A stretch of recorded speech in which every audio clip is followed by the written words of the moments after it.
പരിശുദ്ധാത്മാവേ സഹായക, നിരന്തരമെന്നെ സഹായിക്കണേ.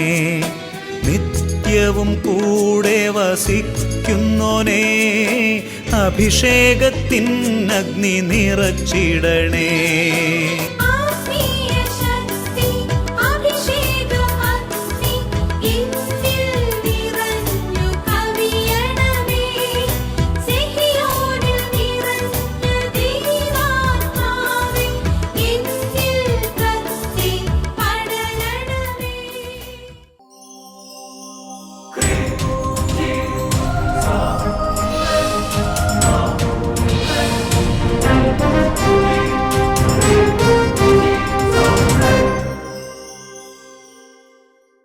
Praise the Lord. പ്രിയപ്പെട്ട സഹോദരങ്ങളെ, ഇന്ന് നമ്മൾ കർത്താവായ യേശു ക്രിസ്തുവിൻ്റെ സഭയിൽ ഒരു വ്യക്തി അംഗമാകുന്നതോടുകൂടെ ആ വ്യക്തിയിൽ സംഭവിക്കുന്ന വലിയ ഉയർച്ചയെക്കുറിച്ചാണ് ചിന്തിക്കുന്നത്. ഈ സഭയിലെ അംഗത്വം ഒരു നിസ്സാരമായ കാര്യമല്ല. മാമോദീസ, വിശുദ്ധ കുർബാന, ഇതൊന്നും നിസ്സാരങ്ങളല്ല. എന്നാൽ ഇതൊന്നും മനസ്സിലാക്കാൻ പറ്റാത്ത വിധം സാത്താൻ നമ്മുടെ ആന്തരിക നേത്രങ്ങളെ കുരുടാക്കി അന്ധമാക്കി കളഞ്ഞു. അതുകൊണ്ട് ഇന്ന് മാമോദീസയോ വിശുദ്ധ കുർബാനയോ സഭയെയോ സഭയുടെ അംഗത്വമോ ഒരു വിലയുള്ളതായി പലർക്കും തോന്നണില്ല. ഇത് ഒരു വിശ്വാസിയായിരിക്കുക എന്നുള്ളത് ഒരു നിസ്സാര കാര്യമല്ല. നമ്മുടെ കർത്താവ് പറഞ്ഞിരിക്കുന്നത് ഇങ്ങനെയാണ്. മർക്കോസിൻ്റെ സുവിശേഷം 16:15, നിങ്ങൾ ലോകമെങ്ങും പോയി എല്ലാ സൃഷ്ടികളോടും സുവിശേഷം പ്രസംഗിക്കുവിൻ. എന്നിട്ട് 16-ാമത്തെ വാക്യത്തിൽ പറയുകയാണ്, മർക്കോസ് 16:16, വിശ്വസിച്ച് സ്നാനം സ്വീകരിക്കുന്നവൻ രക്ഷിക്കപ്പെടും, വിശ്വസിക്കാത്തവൻ ശിക്ഷിക്കപ്പെടും. ഇപ്പം നമ്മൾ വിശ്വസിച്ച് മാമോദിസ മുങ്ങിയാൽ, വിശ്വസിച്ച് സ്നാനം സ്വീകരിച്ചാൽ നമ്മളിലേക്ക് വരുന്ന സ്വർഗീയമായ ഗ്ലോറിയെക്കുറിച്ചാണ് ചിന്തിക്കുന്നത്. The glory of A child of God, ഒരു ദൈവ പൈതലിൻ്റെ ഗ്ലോറി, അതിനെക്കുറിച്ചാണ് നമ്മൾ ചിന്തിക്കുന്നത്. ഒരു ദൈവ പൈതൽ മാമോദീസ മുങ്ങുന്നതോടുകൂടെയാണ് യേശുവിലുള്ള പൂർണ്ണ അംഗത്വം സ്വീകരിക്കുന്നത്. ഒരു വ്യക്തി യേശുവിലുള്ള പൂർണ്ണ അംഗത്വം സ്വീകരിക്കുന്നതോടു കൂടെ തന്നെ ആ വ്യക്തി മറ്റൊരു യേശുവായി മാറിക്കഴിഞ്ഞു. യോഹന്നാൻ്റെ സുവിശേഷത്തിൽ 1-ാം അധ്യായത്തിൽ 12-ാമത്തെ തിരുലിഖിതം, യോഹന്നാൻ്റെ സുവിശേഷം 1-ാമത്തെ അധ്യായം 12-ാമത്തെ തിരുലിഖിതം, തന്നെ സ്വീകരിച്ചവർക്കെല്ലാം, തൻ്റെ നാമത്തിൽ വിശ്വസിക്കുന്നവർക്കെല്ലാം ദൈവ മക്കളാകാൻ അവൻ കഴിവ് നൽകി. നമ്മളിലേക്കൊരു വലിയ കഴിവ് വരികയാണ്. അവൻ ദൈവ മകൻ, ദൈവ മകൾ ആയി മാറി. ദൈവ മകൻ, ദൈവ മകൾ, ഇത് നമുക്കൊരു കോൺഷ്യസ്നെസ് വേണം. നിങ്ങൾ ചിലർ ചോദിക്കുന്നുണ്ട്, അച്ഛൻ്റെ പേരെന്താണ്? ഖാൻ എന്നിട്ടിരിക്കുന്നത്. ഖാൻ എന്ന് പറഞ്ഞാൽ ഒരു സ്ഥാനപ്പേരാണ്. അതിൻ്റെ അർത്ഥം അഖില ലോക ചക്രവർത്തി എന്നാണ്. നിസ്സാര ആളല്ല നിൽക്കണത്, സൂക്ഷിക്കണം. എംപറർ ഓഫ് എംപറേഴ്സ് എന്നാണ്. എല്ലാ എംപറർമാരുടെയും എംപററാണ് നിൽക്കുന്നത്. പണ്ട് ഞാനത് പറഞ്ഞപ്പം ഒരു കൂട്ടർ എന്നോട് പറഞ്ഞു, അച്ഛനെ കണ്ടിട്ട് അങ്ങനെ തോന്നുന്നില്ലല്ലോ എന്ന് പറഞ്ഞു. ചക്രവർത്തിമാരുടെ ചക്രവർത്തിയാണെന്ന് പറഞ്ഞിട്ടും അവർക്ക് വിശ്വാസം വരണില്ല. തുടക്കത്തിലാണ്. ഇപ്പം പിന്നെ അങ്ങനെ ചോദിക്കാനൊന്നും ആരും വരുന്നില്ല. തുടക്കത്തിൽ എന്നോട് വന്ന് ഇങ്ങനെ മുട്ടായുക്തി പറയും. അപ്പം ഞാൻ പറഞ്ഞു, എന്നെ കണ്ടിട്ട് തോന്നണ്ട, എൻ്റെ അപ്പനെ ഓർത്ത് തോന്നിയാൽ മതി. അപ്പോഴാണ് അവർ അപ്പനോ? ഉടനെ വട്ടായിൽ വർഗീസിനെ കുറിച്ച് ചിന്തിച്ച്. വിശ്വാസിയുടെ സ്ഥിതി അതാണ്. അപ്പൻ എന്ന് പറഞ്ഞാൽ അവർക്ക് ഈ ഭൂമിയിലെ അപ്പനെ കുറിച്ചാണ് മുഖ്യ ചിന്ത. Praise the Lord. നല്ലൊരു വിശ്വാസിയാണെങ്കിൽ ഭൂമിയിലെ അപ്പൻ സെക്കൻഡറിയാണ്. മാമോദിസ മുങ്ങി യേശുക്രിസ്തുവിനെ സ്വീകരിച്ചൊരു വ്യക്തിയാണെങ്കിൽ അപ്പൻ ദൈവമാണ്. ദൈവത്തിൻ്റെ വചനം പഠിപ്പിക്കുന്നതാണ്, അവൻ സർവാധിപനായ ദൈവമാണ്. സർവാധിപൻ എന്ന് പറഞ്ഞാൽ ആകാശത്തിലും ഭൂമിയിലും സ്വർഗത്തിലും സ്വർഗാദി സ്വർഗങ്ങളിലും നരകത്തിലും പാതാളത്തിലും സർവ്വലോകങ്ങളുടെയും അധിപതിയാണ് ദൈവം. വചനം പറഞ്ഞിങ്ങനെയാണ്, വാഴ്ത്തപ്പെട്ടവനും ഏകപരമാധികാരിയും രാജാക്കന്മാരുടെ രാജാവും പ്രഭുക്കന്മാരുടെ പ്രഭുവുമാണ് അവൻ.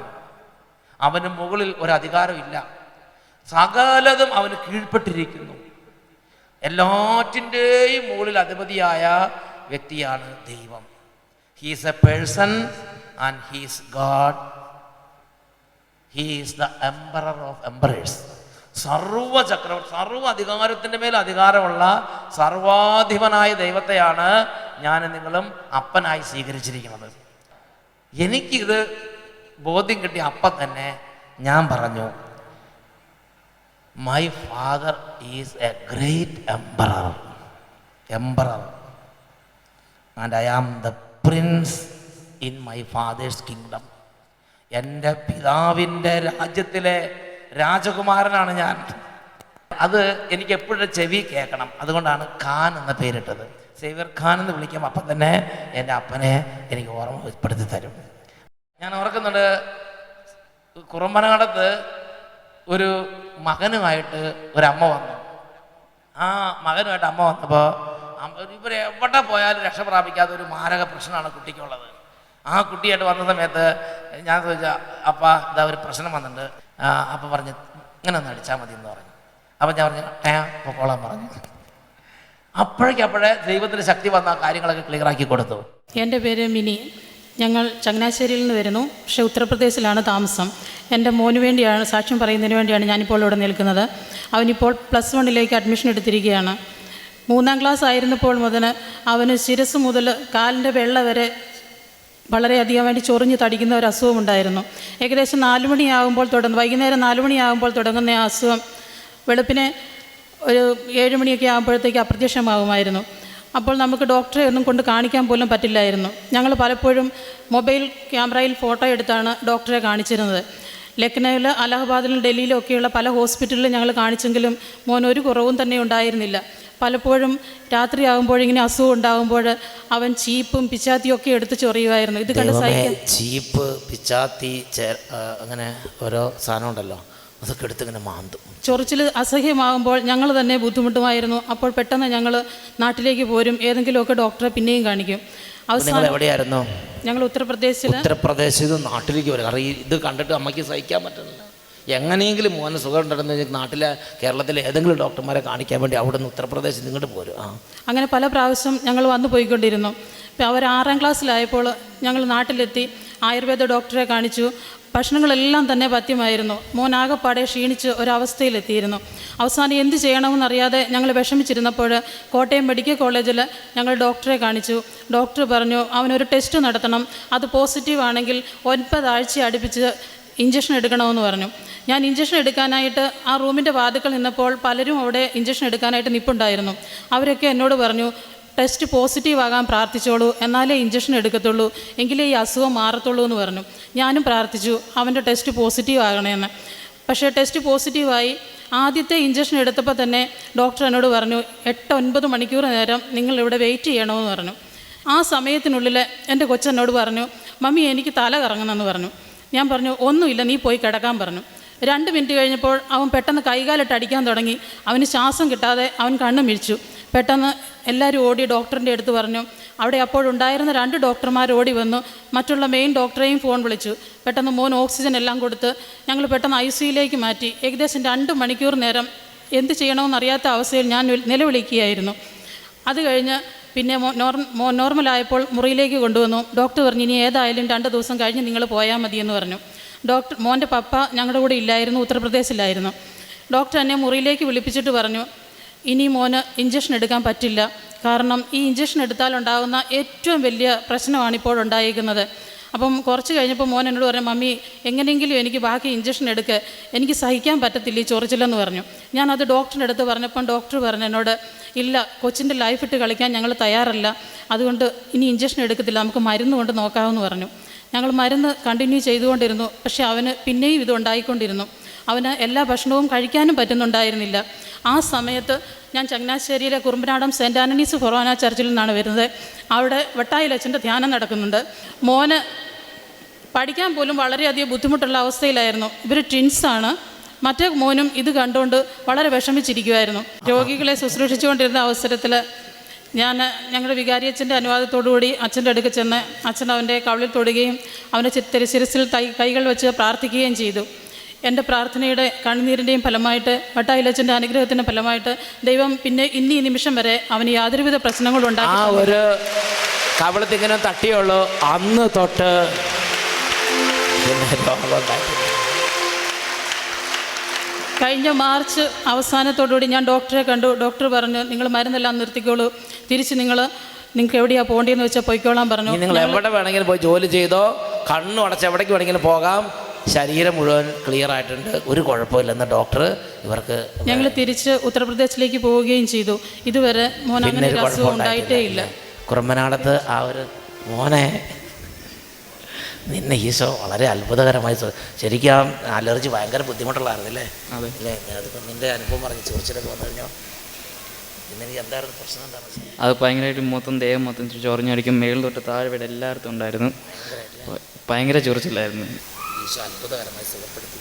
അത് നോക്കിയേ, ആ കുട്ടീനെ കൊണ്ടൊന്ന് ടയാന്ന് പറഞ്ഞൊരു ചെറിയ അടി കൊടുത്തു, അപ്പം തന്നെ അതൊക്കെ പോയി. പിന്നെ ഇല്ല. പിന്നെ ഡോക്ടറെ നോക്കിയിട്ട് പറഞ്ഞു, ഇപ്പം ശരീരത്തിൽ രോഗമില്ല, നീ എവിടെ വേണമെങ്കിലും കൊണ്ടുപോക്കോ, ഏത് ജോലി വേണമെങ്കിലും ചെയ്തോ, ഏത് രാജ്യത്തേക്ക് വേണമെങ്കിൽ പോക്കോ, ഒരു കുഴപ്പമില്ല എന്ന് ഉച്ചത്തിൽ പറഞ്ഞ് ഹല്ലേലൂയ. ഇത് എന്താണിത്? ഇതിപ്പോൾ നമ്മുടെ ഒന്നും കഴിവല്ല, ഇത് ആരുടെ?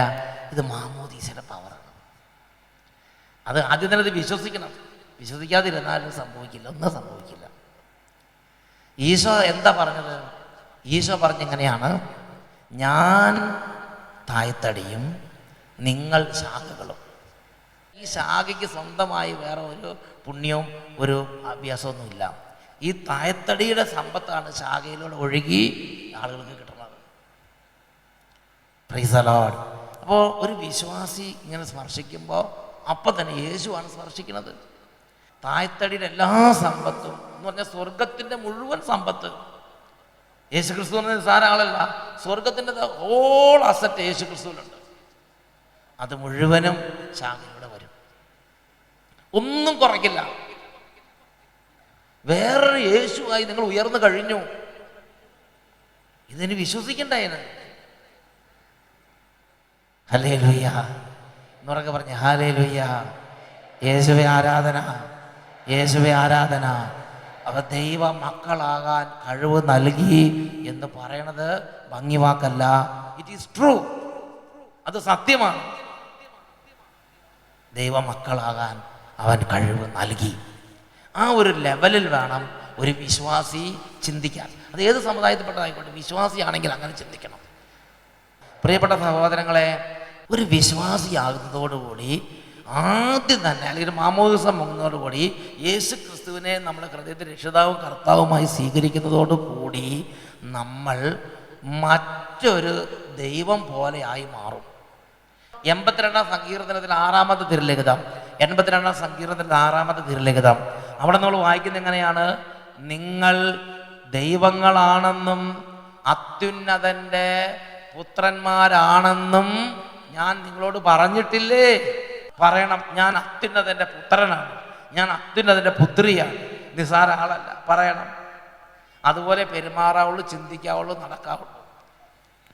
നിങ്ങളെല്ലാവരും യേശു ക്രിസ്തുവിൽ അത്യുന്നതൻ്റെ മക്കളാണ്. യേശുവിനെ സ്വീകരിക്കുന്നവർക്കാണ് ഈ വലിയ പദവി ദൈവവചനം കൽപ്പിച്ചിട്ടുള്ളത്. ആ ഒരു വ്യക്തി പിതാവിൻ്റെ സന്നിധിയിൽ നിന്നിട്ട്, പിതാവേ, ഇതാ ഇവിടെ ഈ കുടുംബത്തിൽ ഇന്ന പ്രശ്നമുണ്ട്, ഇവിടെ കൊടുക്ക്, ജോലി കൊടുക്ക്, അല്ലെങ്കിൽ ഇതാ ഇവർക്ക് മദ്യപാനം മാറട്ടെ. അങ്ങനെ സ്വർഗത്തിൽ നിന്ന് പിതാവിൻ്റെ മക്കൾ എന്ന നിലയിൽ നിങ്ങൾക്ക് എടുത്തു കൊടുക്കാൻ പറ്റും. നിങ്ങളുടെ വാക്ക് ദൈവത്തിൻ്റെ വാക്കായി മാറും. നിങ്ങളുടെ സ്പർശനം ദൈവത്തിൻ്റെ സ്പർശനമായിട്ട് മാറും. ചില ആൾ ചോദിക്കുന്നുണ്ട്, എന്നിലൂടെ ഇതൊക്കെ സംഭവിക്കുമോ?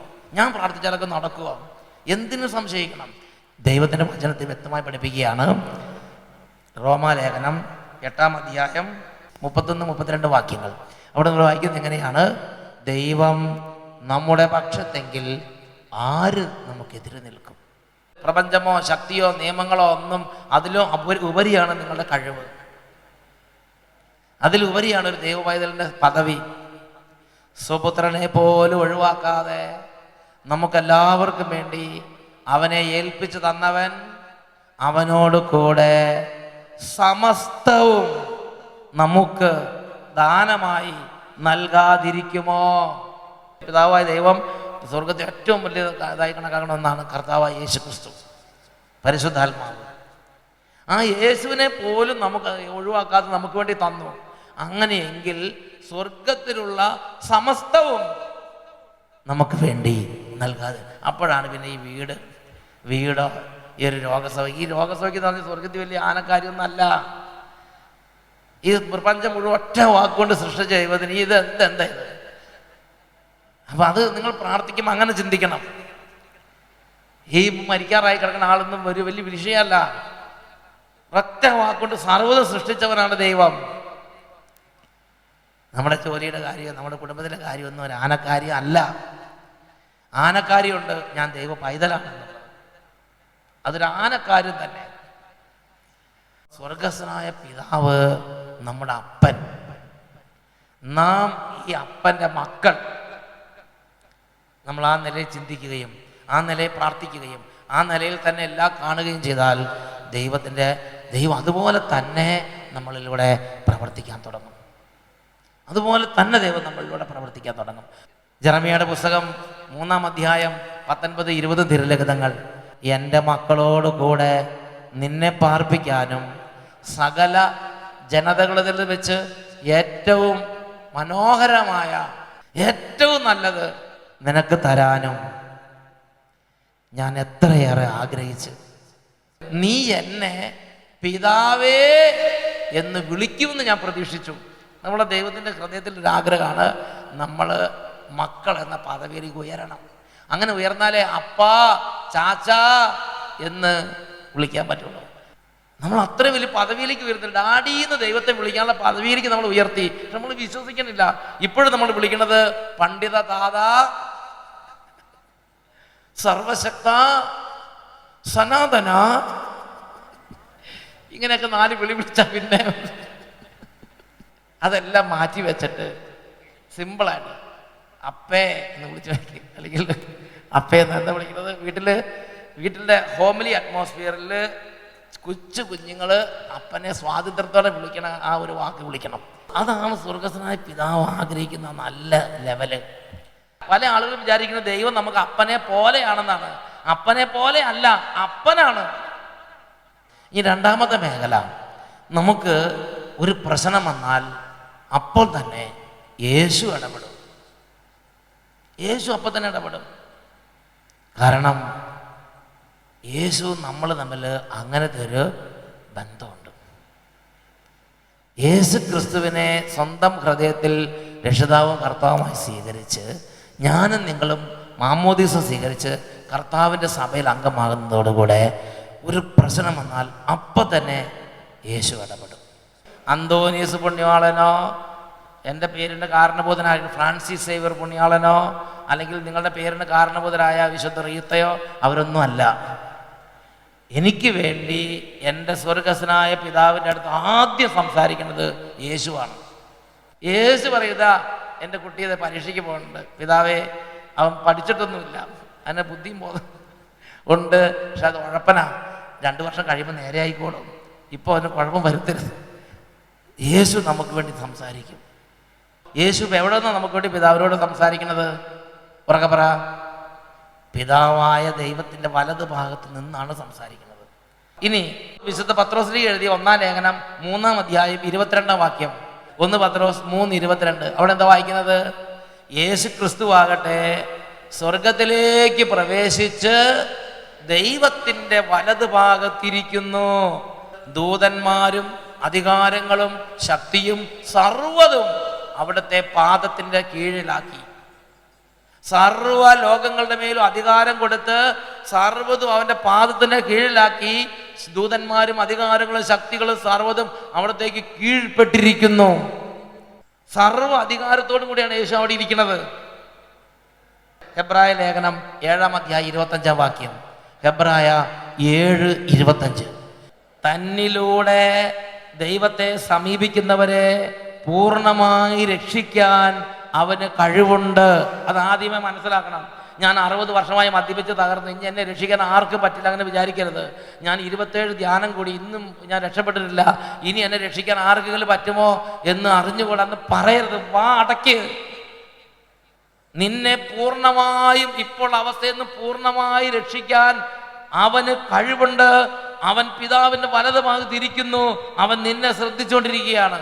എന്നാൽ അവൻ എന്താണ് ചെയ്യുന്നത്? എന്നേക്കും ജീവിക്കുന്നവനായ അവൻ എനിക്കും നിങ്ങൾക്കും വേണ്ടി മധ്യസ്ഥം വഹിച്ചുകൊണ്ട് പിതാവിൻ്റെ വലതുഭാഗത്തുണ്ട്. എനിക്ക് വേണ്ടി മധ്യസ്ഥം വഹിക്കാൻ വേണ്ടിയാണ് യേശു സ്വർഗത്തിൽ ഇരിക്കുന്നത്. ഈ വചനം വിശ്വസിക്കുന്നുണ്ടോ? എനിക്കൊരു മധ്യസ്ഥനുണ്ട്, എനിക്കൊരു യേശുവുണ്ട് സ്വർഗത്തിൽ. അത് പറയണം. മധ്യസ്ഥൻ എന്ന് പറയണ്ട, എനിക്കൊരു യേശുവുണ്ട്, എനിക്ക് വേണ്ടി സംസാരിക്കുന്ന യേശു, എന്നെ മനസ്സിലാക്കുന്ന ഒരു യേശു, എന്നെ രക്ഷിക്കാൻ കഴിവുള്ള യേശു. തന്നിലൂടെ ദൈവത്തെ സമീപിക്കുന്നവരെ പൂർണ്ണമായി രക്ഷിക്കാൻ അവന് കഴിവുണ്ട്. ഇപ്പോൾ നീ സ്വയംഭോഗത്തിന് അടിമയാണോ? ഇപ്പോൾ നീ സ്വർഗഭോഗത്തിന് അടിമയാണോ? ഇപ്പോൾ മദ്യപാനത്തിന് അടിമയാണോ? ഇപ്പോൾ നീ വലിയ തരത്തിലുള്ള ദുർസ്വഭാവത്തിന് ചീത്തക്കൂട്ടിൻ്റെ അടിമയാണോ? ലോട്ടറി എടുക്കുന്ന പ്രകൃതത്തിന് അടിമയാണോ? ഡ്രഗ്സും കഞ്ചാവും മയക്കുമരുന്ന് ഉപയോഗിക്കുന്ന അടിമയാണോ? നിന്നെ അതിൽ നിന്ന് മോചിക്കാൻ കഴിവുള്ളവനായ യേശുവുണ്ട്. നീ ഒന്ന് ആ യേശുവിനെ ഒന്ന് ഹൃദയം കൊണ്ട് മനസ്സിലാക്കണം. തന്നിലൂടെ ദൈവത്തെ സമീപിക്കണം. നീ ഇങ്ങനെ കുളിച്ച പന്നി ചെളിക്കാത്ത കടന്നാൽ നീ കയറണം, നീ ആഗ്രഹിക്കണം, നീ സമീപിക്കണം. സമീപിച്ചാൽ നിന്നെ രക്ഷിക്കാൻ അവന് കഴിയും. സമീപിച്ചാൽ രക്ഷിക്കാൻ അവന് കഴിയും. എന്നേക്കും ജീവിക്കുന്നവനായ അവൻ നമുക്ക് വേണ്ടി നമ്മുടെ ബലഹീനതയിൽ പിതാവിൻ്റെ സന്നിധിയിൽ എനിക്ക് വേണ്ടി സംസാരിച്ചുകൊണ്ടിരിക്കുന്നുണ്ട്. Praise the Lord. ഇനി നമുക്ക് അടുത്ത ഒരാളെ കൂടി ഈശോ തന്നിട്ടുണ്ട്. ഒരു വ്യക്തി ദൈവ പൈതലിൻ്റെ മകനായാൽ നമുക്ക് പിതാവായ ദൈവമുണ്ട്, നമുക്ക് പുത്രനായ യേശുവുണ്ട്. മാത്രമല്ല യേശു പരിശുദ്ധാത്മാവ് എന്നൊരു വ്യക്തിയെ കൂടെ നമുക്ക് തന്നിട്ടുണ്ട്. യോഹന്നാന്റെ സുവിശേഷം 14-ാം അധ്യായം 16-17 തിരുലിഖിതങ്ങൾ. യോഹന്നാൻ 14, 16, 17 തിരുലിഖിതങ്ങൾ. അവിടെ നമ്മൾ വായിക്കുന്നത് എങ്ങനെയാണ്? ഞാൻ പിതാവിനോട് അപേക്ഷിക്കുകയും എന്നേക്കും നിങ്ങളോടുകൂടെ ആയിരിക്കാൻ മറ്റൊരു സഹായകനെ അവിടുന്ന് നിങ്ങൾക്ക് നൽകുകയും ചെയ്യും. നമ്മൾ പാപം ചെയ്യുമ്പോൾ പരിശുദ്ധാത്മ നമ്മൾ ഉപേക്ഷിച്ച് പോകുമെന്ന് ചിന്തിക്കരുത്. ഈ പരിശുദ്ധാത്മ വേദനിച്ച് അവിടെ തന്നെ നിൽക്കും. എന്തിനാ? നമ്മളെ രക്ഷിക്കാൻ വേണ്ടി. നമ്മുടെ ബലഹീനതകളിൽ യേശു നമ്മളെ സഹായിക്കും. നമ്മുടെ ബലഹീനതകളിൽ പരിശുദ്ധാത്മ നമ്മളെ സഹായിക്കും. വായിക്കാം റോമാലേഖനം 8:26-27 വാക്യങ്ങൾ. നമ്മുടെ ബലഹീനതയിൽ ആത്മാവ് നമ്മെ സഹായിക്കുന്നു. വേണ്ട വിധം പ്രാർത്ഥിക്കേണ്ടത് എങ്ങനെയെന്ന് നമുക്കറിഞ്ഞുകൂടാ. എന്നാൽ അവാച്യമായ നെടുവീർപ്പുകളാൽ ആത്മാവ് തന്നെ നമുക്ക് വേണ്ടി മധ്യസ്ഥം വഹിക്കുന്നു. പരിശുദ്ധാത്മാവിൻ്റെ പേരാണ് ഹെൽപ്പർ. നമ്മളെ സഹായിക്കുന്ന ആത്മാവാണ്. നമ്മളെ സഹായിക്കുന്ന പരിശുദ്ധാത്മാവ് സർവശക്തനാണ്. അവന് നമ്മളെ സഹായിക്കാൻ പറ്റും. നമ്മളൊരു കാര്യം ആഗ്രഹിക്കുമ്പോൾ, നമ്മളൊരു കാര്യം പ്രാർത്ഥിക്കുമ്പോൾ ഏറ്റവും ചേതോഹരമായത്, ഏറ്റവും നല്ലത് നമുക്ക് തരാൻ ആഗ്രഹിക്കുന്ന പിതാവായ ദൈവം, നമ്മുടെ ബലഹീനതയിൽ നമുക്ക് വേണ്ടി മധ്യസ്ഥം വഹിക്കുന്ന യേശു, നമുക്ക് വേണ്ടി വാദിക്കുന്ന പരിശുദ്ധാത്മാവ്. അതുകൂടാതെ മറ്റൊരു മേഖല കൂടി ദൈവവചനം പഠിപ്പിക്കുന്നുണ്ട്. അത് ഹെബ്രായ ലേഖനം 1-ാം അധ്യായം 14-ാം വാക്യമാണ്. ഹീബ്രു 1:14. രക്ഷയുടെ അവകാശികളാകാനിരിക്കുന്നവർക്ക് ശുശ്രൂഷ ചെയ്യാൻ അയക്കപ്പെട്ട സേവക ആത്മാക്കളല്ലേ അവരെല്ലാം. മാലാഖമാരുടെ ഡ്യൂട്ടിയാണ്. മാലാഖമാർ നമ്മളെ സർവ് ചെയ്യും. എന്ന് ചെത്തി പറഞ്ഞ ഹല്ലേലൂയ. എഴുന്നേറ്റ് നിൽക്കാം. ഇത്രയും വലിയൊരു ഔന്നത്യമുള്ള ജീവിതത്തിലേക്കാണ് യേശു ക്രിസ്തുവിൽ ദൈവം നമ്മളെ കൈപിടിച്ച് ഉയർത്തിയത്. അതിനെ ഒരൊറ്റ വാക്കി പറഞ്ഞാൽ പരിശുദ്ധ ത്രിത്വത്തിലുള്ള ജീവിതമാണ്. വലിയൊരു പദവിയാണിത്. പിതാവിൻ്റെയും പുത്രൻ്റെയും പരിശുദ്ധാത്മാവിൻ്റെയും സഹവാസത്തിലുള്ള ഒരു ജീവിതം. അതുകൊണ്ട് നമ്മൾ വെറുതെ തൊടുമ്പോൾ തന്നെ വലിയ അത്ഭുതങ്ങൾ സംഭവിക്കുന്നു. ഒരു നോക്കുമ്പോൾ ഭയങ്കര അത്ഭുതം സംഭവിക്കും.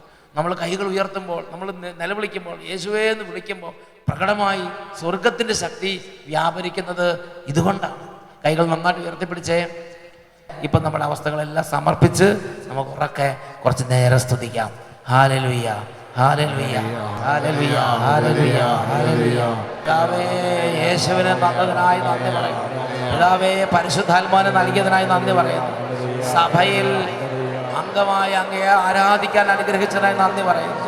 പിതാവേ, ഈ രാത്രി എൻ്റെ അന്തരംഗത്തിലുള്ള എല്ലാ നെഗറ്റീവ് ചിന്തകളും, പിശാച് വിതച്ചിരിക്കുന്ന നുണചിന്തകൾ, ബലഹീനത ചിന്തകൾ, ഒറ്റപ്പെടുന്ന ചിന്തകൾ, തകർന്ന ചിന്തകൾ, ഈ ലോകത്തിലെ ചിന്തകൾ, അതെല്ലാം പറിച്ചു കളഞ്ഞ് എന്നെ രൂപാന്തരപ്പെടുത്തണമേ.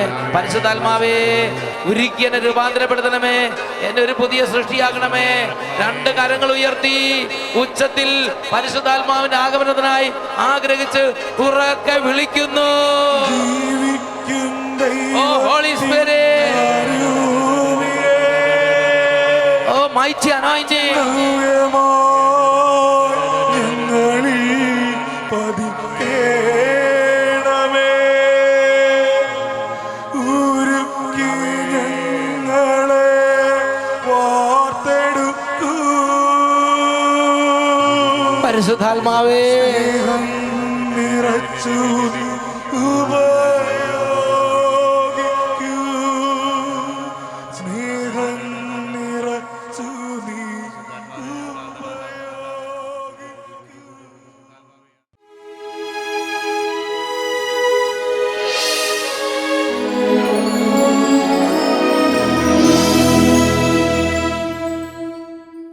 പ്രിയപ്പെട്ട ദൈവമക്കളെ, ദിവ്യകാരുണ്യനാഥനായ യേശുവിനെ ഉയർത്തി ദിവ്യകാരുണ്യ ആശീർവാദം നൽകപ്പെടുമ്പോൾ എത്രമാത്രം ഹൃദയം തുടങ്ങി പൊട്ടിക്കരഞ്ഞ് നിലവിളിക്കാമോ. ആത്മാവിൻ്റെ തകർച്ച, ഹൃദയത്തിൽ തളം കെട്ടിക്കിടന്ന വേദന, ഇതെല്ലാം ദൈവ സന്നിധിയിലേക്ക് ധാരധാരയായി ജലധാര പോലെ ചൊരിഞ്ഞ് പൊട്ടിക്കരഞ്ഞ് നിലവിളിച്ച് പ്രാർത്ഥിക്കാം. രണ്ട് കരങ്ങൾ ഉയർത്തി ഉച്ചത്തിൽ പ്രാർത്ഥിക്കുന്നു. Hallelujah, hallelujah. ആബാ പിതാവേ, പിതാവേ, ഇപ്പോൾ ഇടപെടണമേ. Hallelujah, hallelujah. കരങ്ങൾ ഉയർത്തി ഉച്ചത്തിൽ നിലവിളിക്കുന്നു.